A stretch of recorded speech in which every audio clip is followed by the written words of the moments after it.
भक्तों, अगर शनि महाराज की कुदृष्टि किसी भी भक्त पर पड़ जाए तो उसके सभी सुखों का नाश होना तय है। अगर आप चाहते हैं कि कुदृष्टि शनि देव की कभी भी आप पर ना पड़े, आपका जीवन हमेशा सुखद हो और उनकी असीम कृपा आप पर बनी रहे, तो आप शनि देव के इस प्रबल मंत्र का जाप अवश्य करें, क्योंकि यह मंत्र बहुत ही प्रबल और शक्तिशाली मंत्र है। इस मंत्र के नियमित 108 बार जाप करने से जीवन में आ रही बाधा और दुर्भाग्य समाप्त होता है। व्यक्ति की मनोकामनाएं शीघ्र ही पूरी होती हैं। घर में सुख शांति, धन और सौभाग्य बना रहता है। इसलिए प्यारे भक्तों, आप इस मंत्र का जाप अवश्य करें और सच्ची श्रद्धा के साथ करें, क्योंकि इस मंत्र के नियमित 108 बार जाप करने से आपका जीवन सुखों से भर जाएगा और शनि देव की कुदृष्टि कभी भी आप पर नहीं पड़ेगी।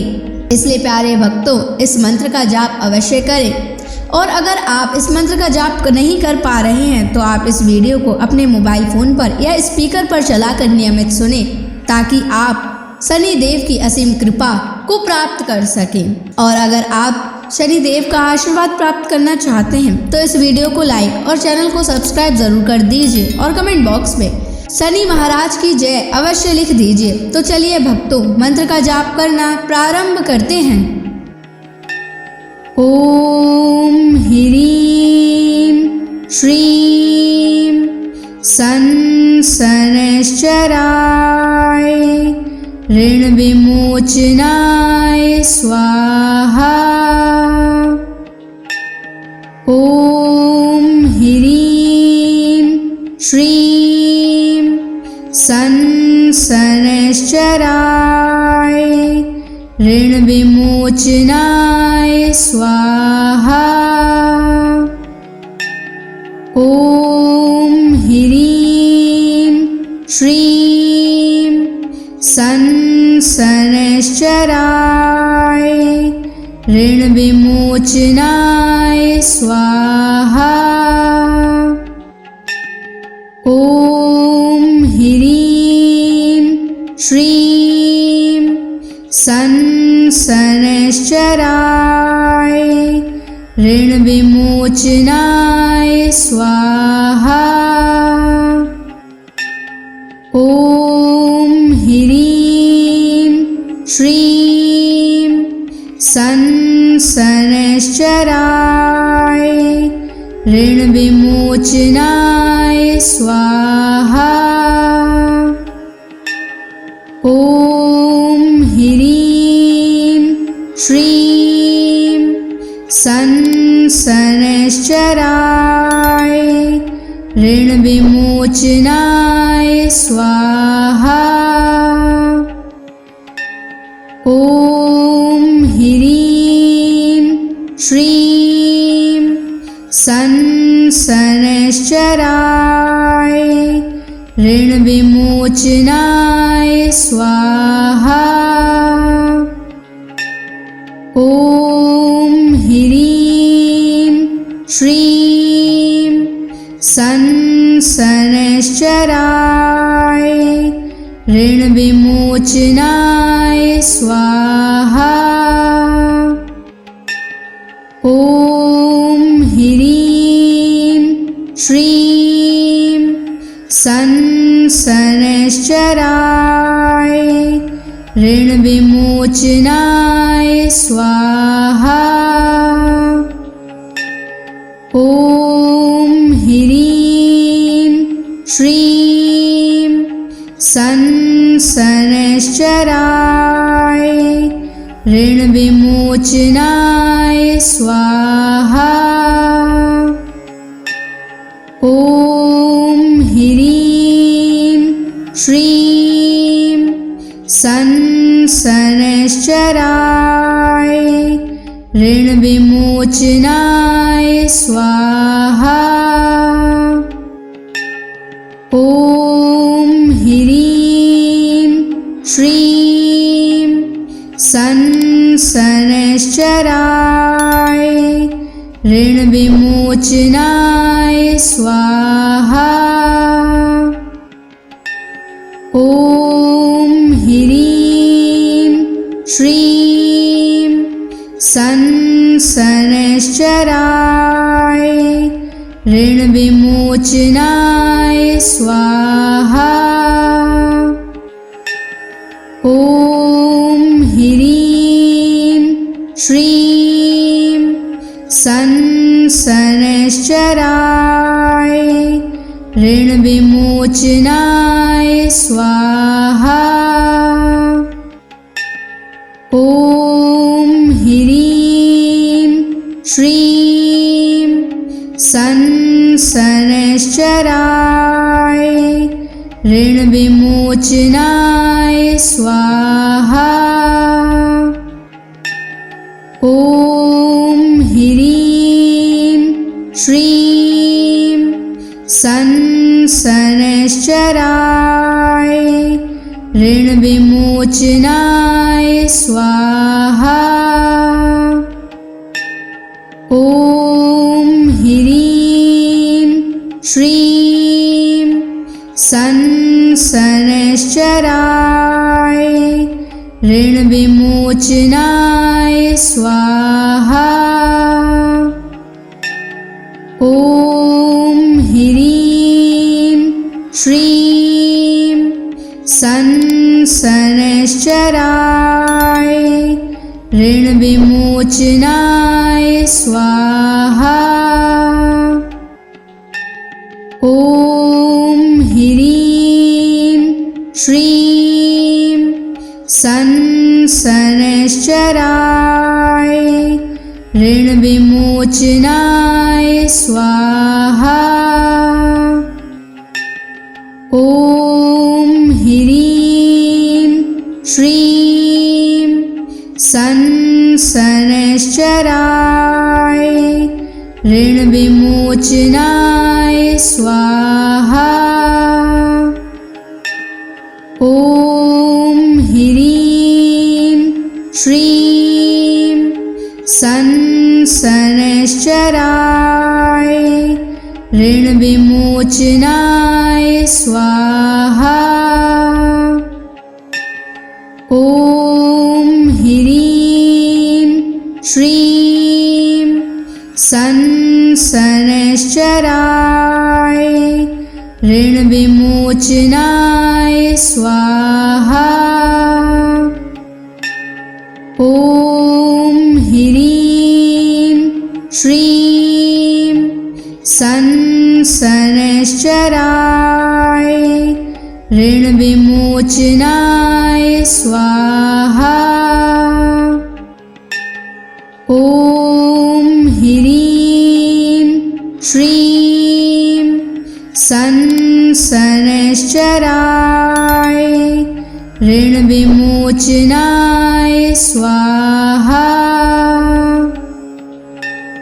ॐ ह्रीं श्रीं शनैश्चराय ऋणविमोचनाय स्वाहा।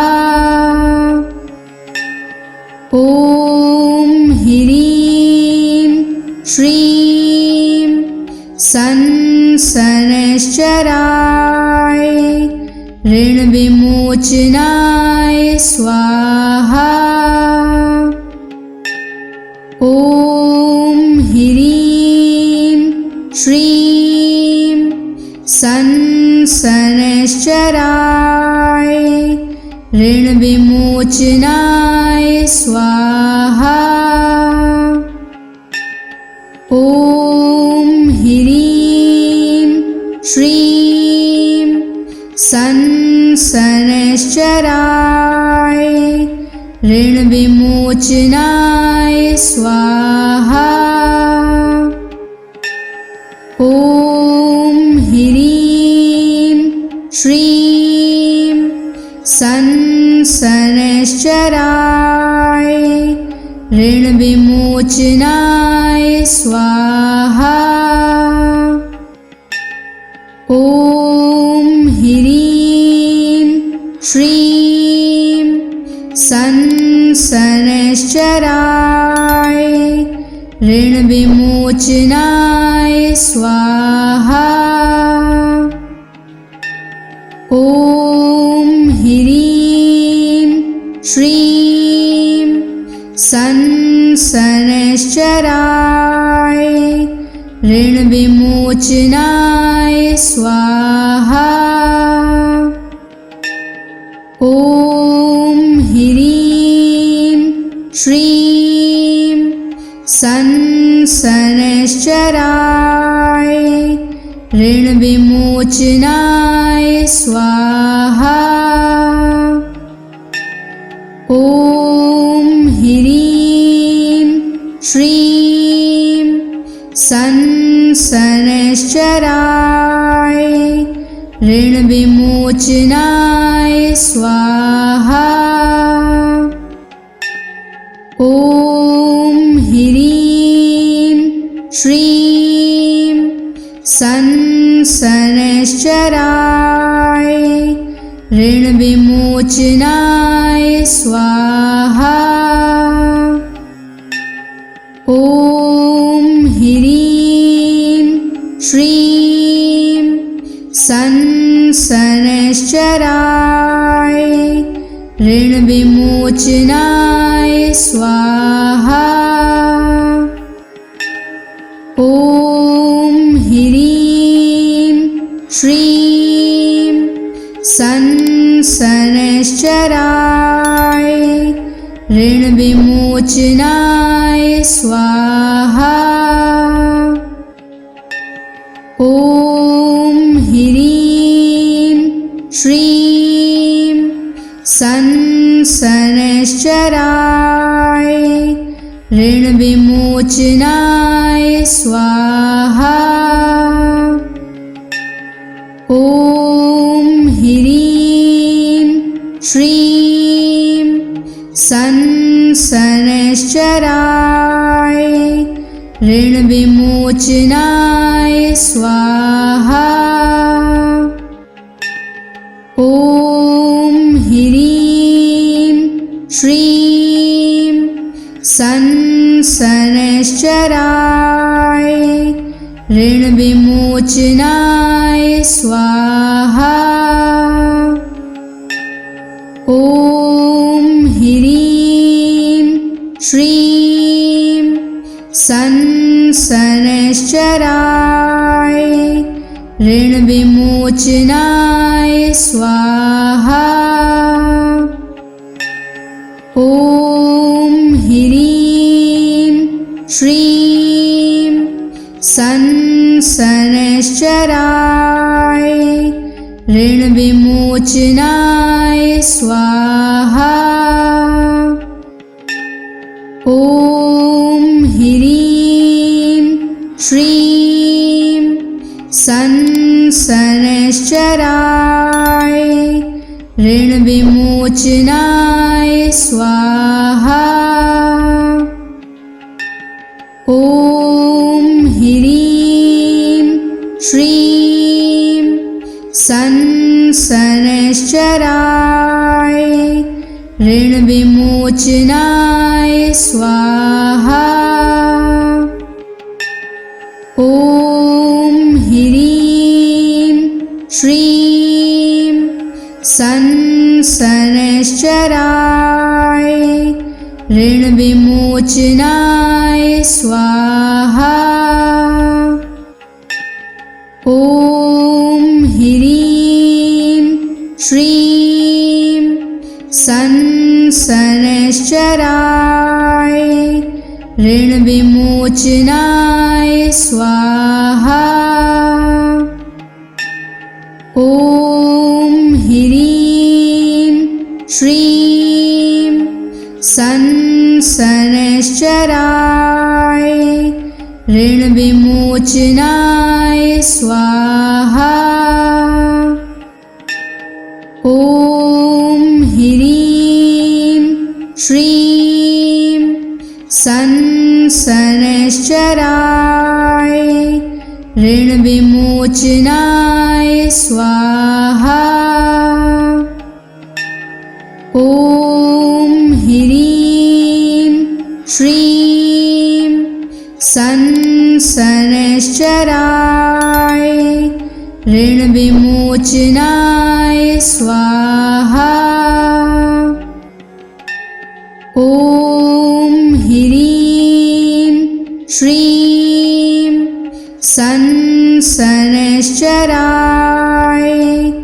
ऋण विमोचनाय स्वाहा। ॐ ह्रीं श्रीं शनैश्चराय ऋण विमोचनाय स्वाहा। ॐ ह्रीं श्रीं शनैश्चराय ऋण विमोचनाय स्वाहा। ॐ ह्रीं श्रीं शनैश्चराय ऋण विमोचनाय स्वाहा। ॐ ह्रीं श्रीं शनैश्चराय ऋण विमोचनाय स्वाहा।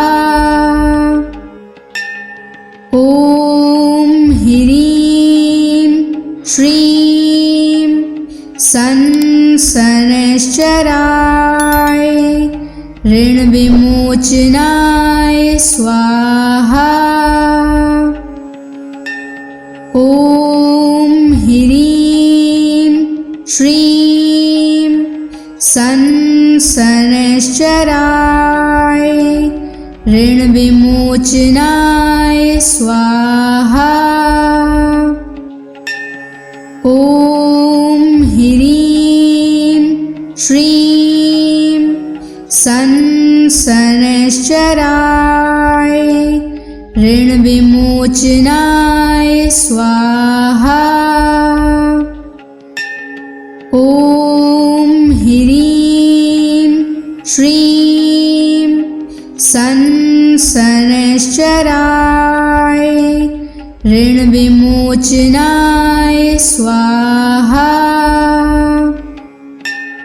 ॐ ह्रीं श्रीं शनैश्चराय ऋण विमोचनाय स्वाहा।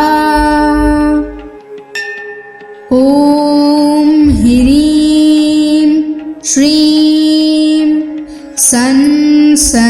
शनैश्चराय ऋण विमोचनाय स्वाहा। ॐ ह्रीं श्रीं शनैश्चराय ऋण विमोचनाय स्वाहा। ॐ ह्रीं श्रीं शनैश्चराय ऋण विमोचनाय स्वाहा। ॐ ह्रीं श्रीं शनैश्चराय ऋण विमोचनाय स्वाहा।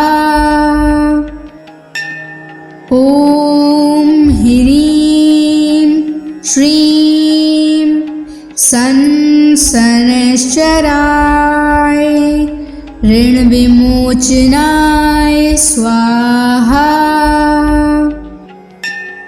ॐ ह्रीं श्रीं शनैश्चराय ऋण विमोचनाय स्वाहा।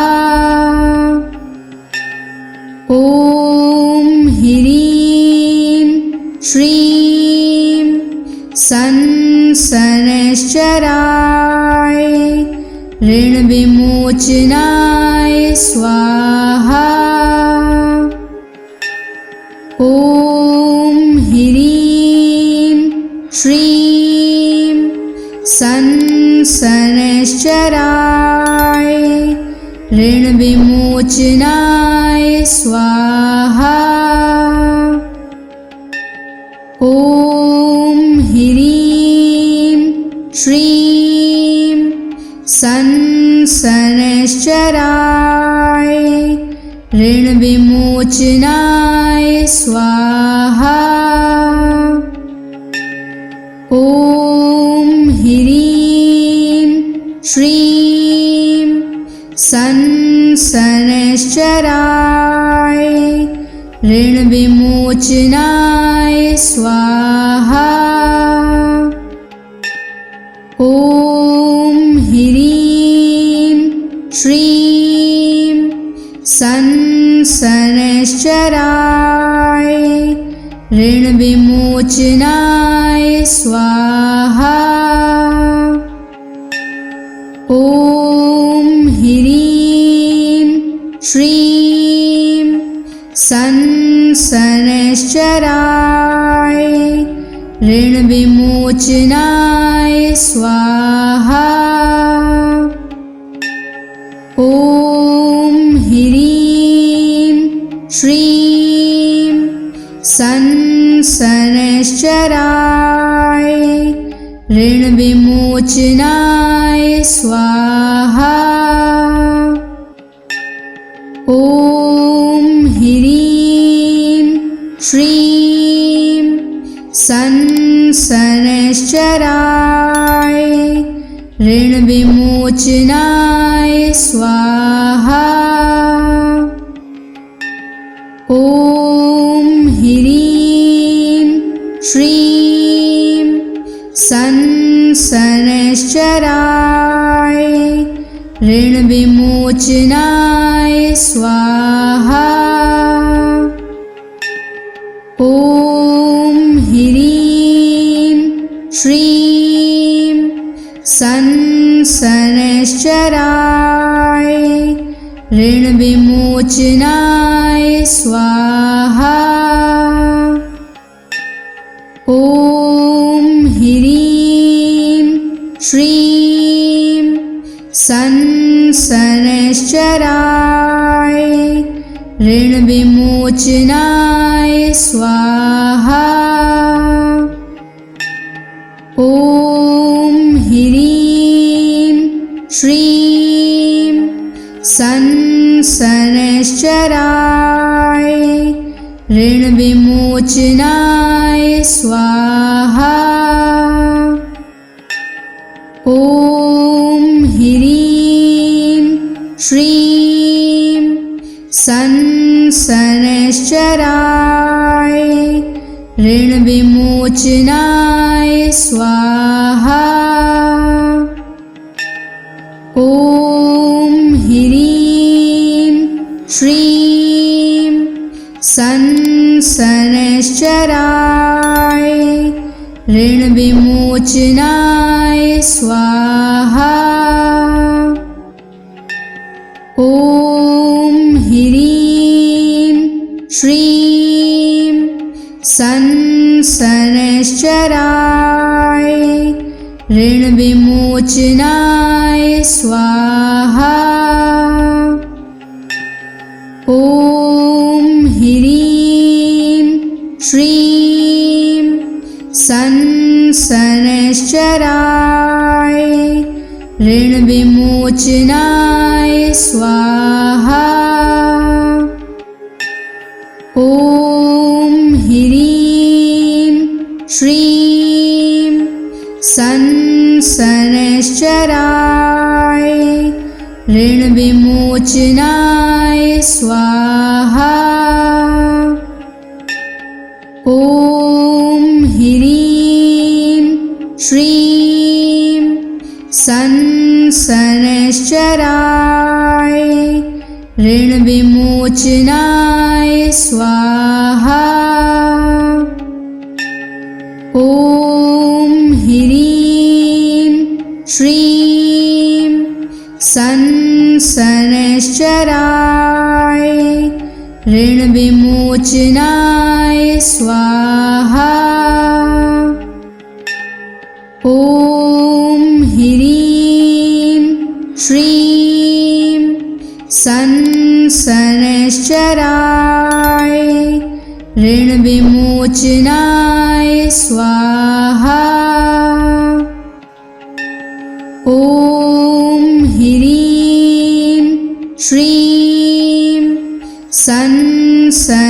शनैश्चराय ऋणविमोचनाय स्वाहा। ॐ ह्रीं श्रीं शनैश्चराय ऋणविमोचनाय स्वाहा।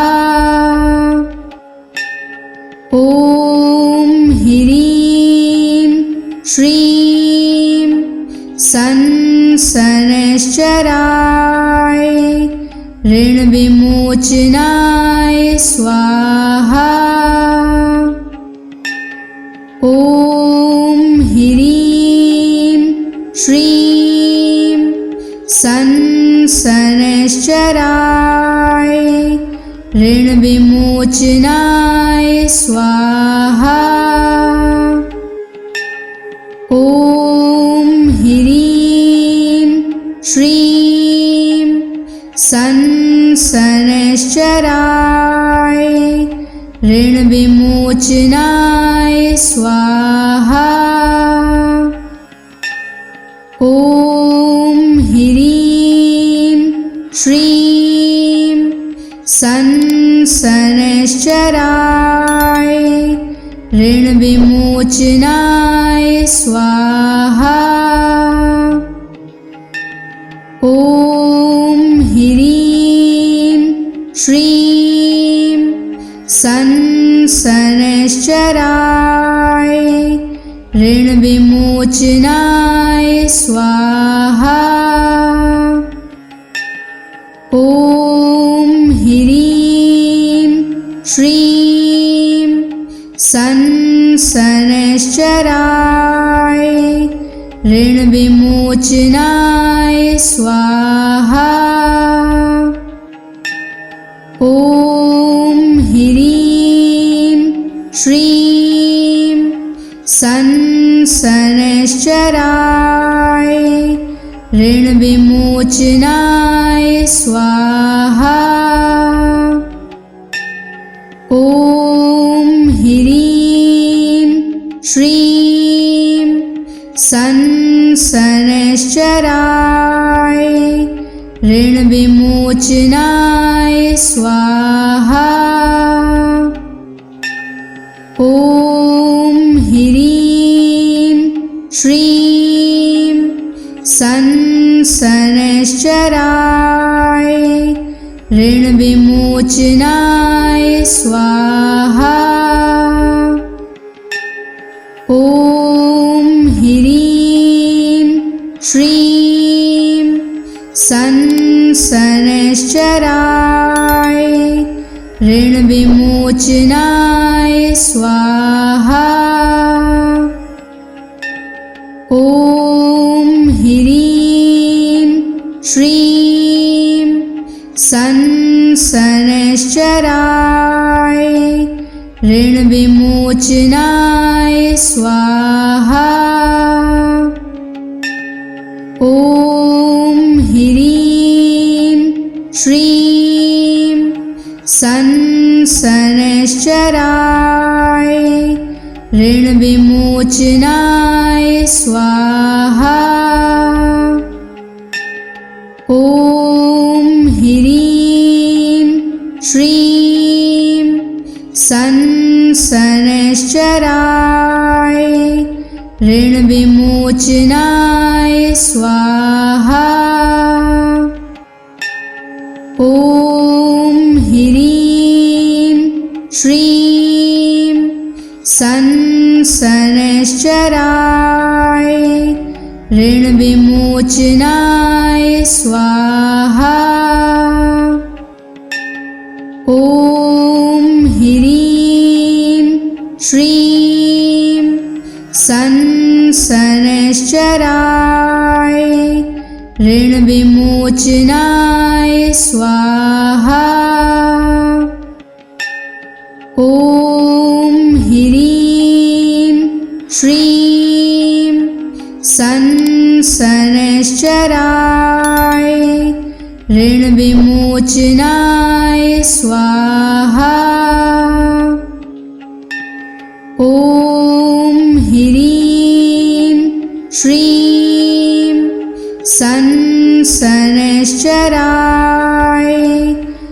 ऋणविमोचनाय स्वाहा। ॐ ह्रीं श्रीं शनैश्चराय ऋणविमोचनाय स्वाहा। ॐ ह्रीं श्रीं शनैश्चराय ऋणविमोचनाय स्वाहा। ॐ ह्रीं श्रीं शनैश्चराय ऋणविमोचनाय स्वाहा। ॐ ह्रीं श्रीं शनैश्चराय ऋणविमोचनाय स्वाहा। ॐ ह्रीं श्रीं शनैश्चराय ऋणविमोचनाय स्वाहा। ॐ ह्रीं श्रीं शनैश्चराय ऋणविमोचनाय स्वाहा। ॐ ह्रीं श्रीं शनैश्चराय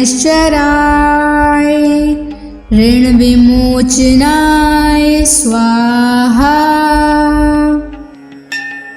ॐ ह्रीं श्रीं शनैश्चराय ऋणविमोचनाय स्वाहा। ॐ ह्रीं श्रीं शनैश्चराय ऋणविमोचनाय स्वाहा। ॐ ह्रीं श्रीं शनैश्चराय ऋणविमोचनाय स्वाहा। ॐ ह्रीं श्रीं शनैश्चराय ऋणविमोचनाय स्वाहा। ॐ ह्रीं श्रीं शनैश्चराय ऋणविमोचनाय स्वाहा। ॐ ह्रीं श्रीं शनैश्चराय ऋणविमोचनाय स्वाहा।